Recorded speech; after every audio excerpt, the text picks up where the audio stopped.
Bismillahirrahmanirrahim. Huwallazi arsala rasulahu bil huda wa dinil haq liyudhiruhu ala dini kullihi wa kafa billahi syahida. Asyhadu an la ilaha illallah wa asyhadu anna Muhammadan abduhu wa rasuluhu. Amma ba'd. Puji dan syukur kita panjatkan kehadirat Allah Subhanahu wa taala yang atas izinnya sehingga pada kesempatan kali ini kita masih diberikan waktu guna membuktikan diri selaku mukmin yang hakiki. Kita masih diberikan waktu guna menambah amal ibadah kita, dan kita pun masih diberikan waktu guna memohon ampunan atas segala dosa yang kita kerjakan. Maha suci Allah, hanya kepadanya lah kita mengabdi dan hanya kepadanya lah kita antarkan ruku dan sujud kita.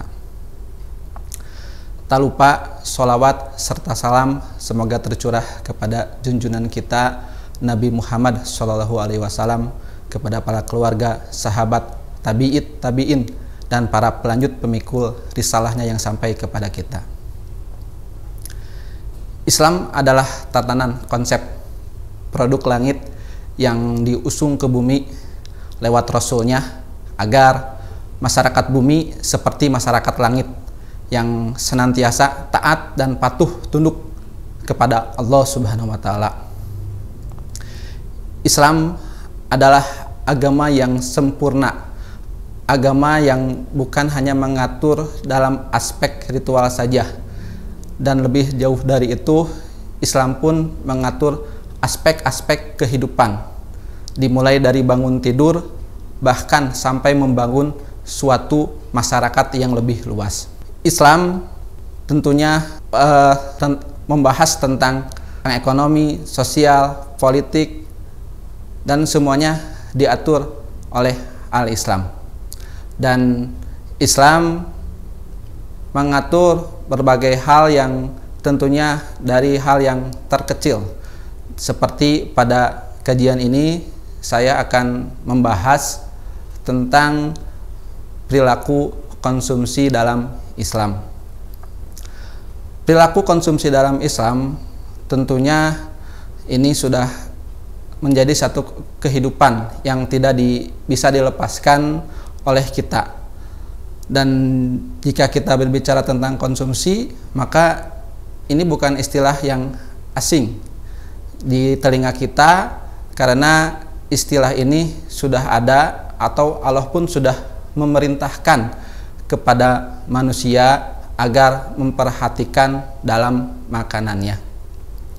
Dan Allah berfirman dalam surat Al-Baqarah ayat 168, Allah berfirman, A'udzubillahi minasyaitonirrajim, Bismillahirrahmanirrahim, Ya ayyuhan nasu kulu mimma fil ardi halalan thayyiban wala tattabi'u khutuwatis syaiton innahu lakum aduwwum mubin.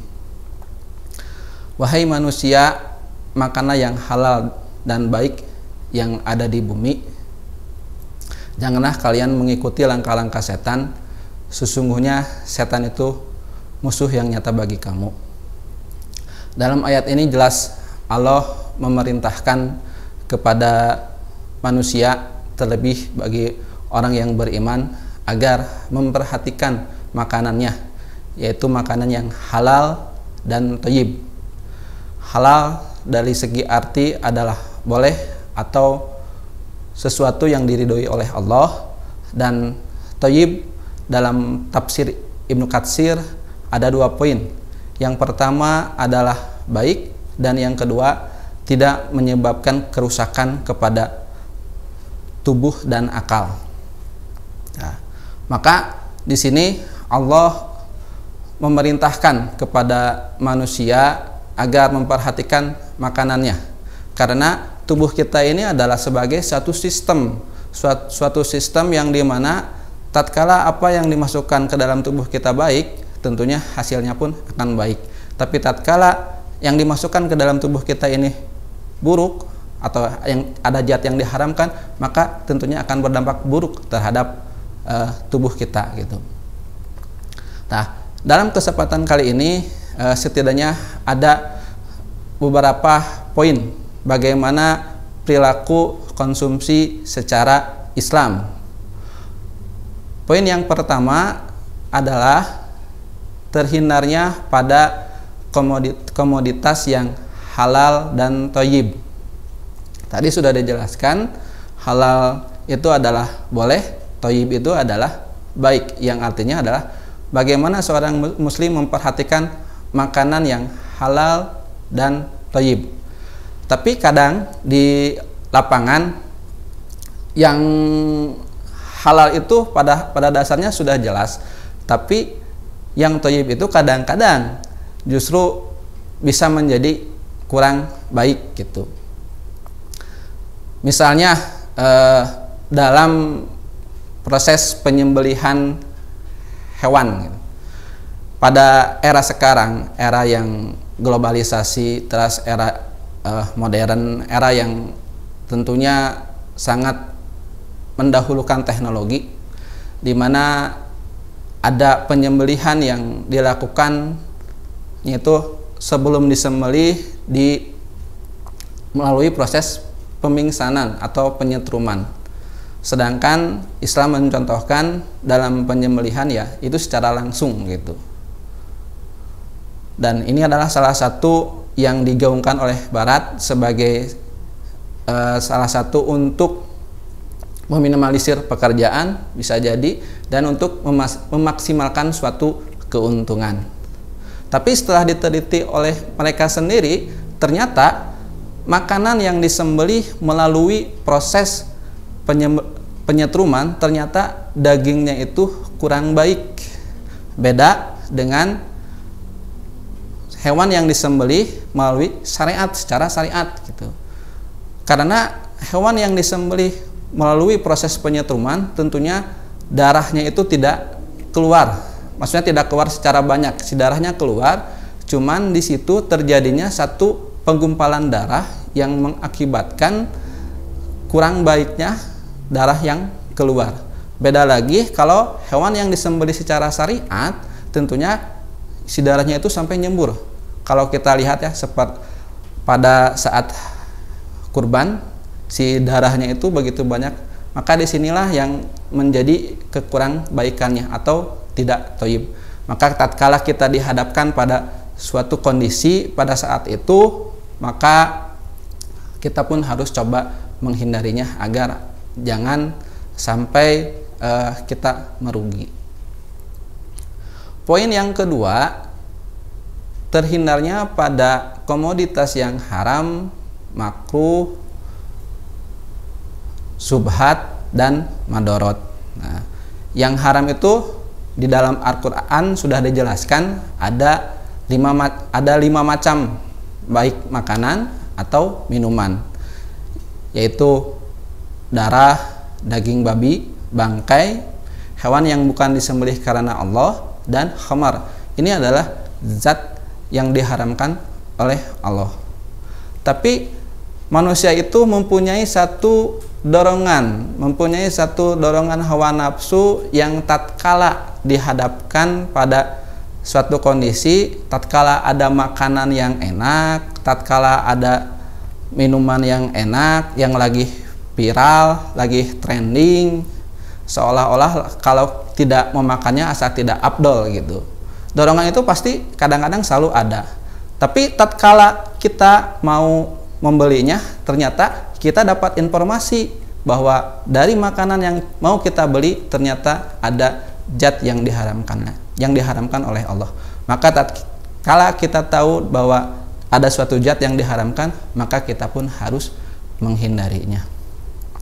Makruh hukumnya tidak haram, tapi ini adalah sesuatu yang tidak disukai gitu. Misalnya kita makan sambil berdiri, dan makan sambil berdiri ini adalah salah satu yang dari budaya Barat gitu, dengan fartinya bahwa makan itu biasanya sambil berdiri. Tapi menurut medis bahwa makan dengan berdiri pun ternyata itu berdampak karena tidak baiknya dalam proses pencernaan yang mengakibatkan kurang baiknya terhadap tubuh kita. yang syubhat. Ini statusnya antara halal dan haram. Intinya kita ragu terhadap sesuatu. Misalnya tatkala kita mau membeli daging, tapi si dagingnya ini tidak jauh dari harga pasar. Maka tatkala itu kita pun ragu apakah ini dagingnya asli atau daging adanya satu proses pencampuran dengan zat yang diharamkan. Maka tatkala dihadapkan oleh situasi seperti ini, kita pun harus menghindarinya. Terus yang madorot ini adalah rugi. Rugi yang artinya bahwa ini berdampak buruk terhadap kita, tapi pada dasarnya makanan tersebut halal dan thayyib misalnya kalau bagi orang lain. Tapi kalau misalnya bagi seseorang yang memakan makanan tersebut lantas berakibat buruk, misalnya dia memakan misalnya makanan udang, ternyata udang ini menyebabkan dia alergi sampai dia ke rumah sakit, sampai dia sakit, maka tatkala kita sudah tahu informasi bahwa ketika ada satu makanan yang buruk terhadap kita, maka kita pun harus menghindarinya. Poin yang ketiga, tidak israf dan mubazir. Kalau di dalam surat Al-A'raf ayat 31, Allah berfirman, makan dan minumlah kamu dan janganlah berlebihan. Yang artinya bagi seorang muslim jangan sampai memakan makanan yang tentunya berlebihan atau kekenyangan sampai misalnya tidak bisa berdiri. Maka perbuatan ini harus dihindari. Sedangkan mubazir yaitu dia selalu menyisakan makanan dalam ketika ia mau makan, ternyata dia selalu menyisakan. Apakah ada niatan untuk diet atau misalnya seperti kita lihat seperti di hajatan atau walimah, itu kadang-kadang begitu banyaknya makanan-makanan yang tersisa, maka kita pun jangan sampai menyisakan makanan. Poin yang keempat yaitu adalah adil.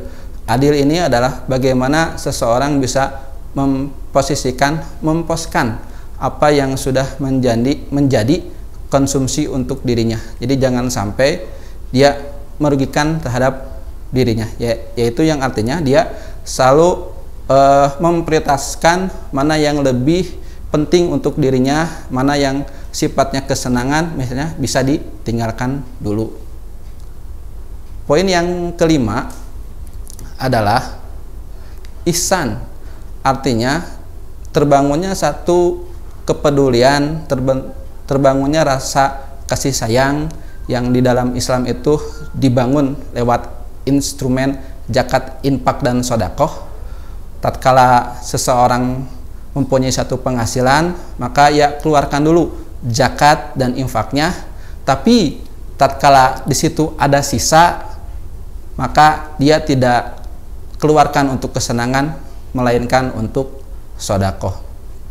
Nah, jadi intinya dalam perilaku konsumsi dalam Islam itu adalah bagaimana kita memperhatikan makanan yang masuk ke dalam tubuh kita harus benar-benar halal dan thayyib, tidak terhindarnya dari makanan yang haram, terhindarnya dari yang makruh, syubhat, madorot, dan bagaimana kita harus bisa memposkan makanan kita, kehidupan kita. Dan yang kelima adalah terbangunnya satu kesadaran untuk orang lain yang membutuhkan. Mungkin itu saja yang bisa saya sampaikan. Mudah-mudahan ada guna dan manfaatnya. Ditutup dengan doa, Rabbana dolamna anfusana wa ilam taghfir lana wa tarhamna lanakunanna minal khosirin. Rabbana atina fid dunya hasanah wa fil akhirati hasanah wa qina adzabannar. Wassalamualaikum warahmatullahi wabarakatuh.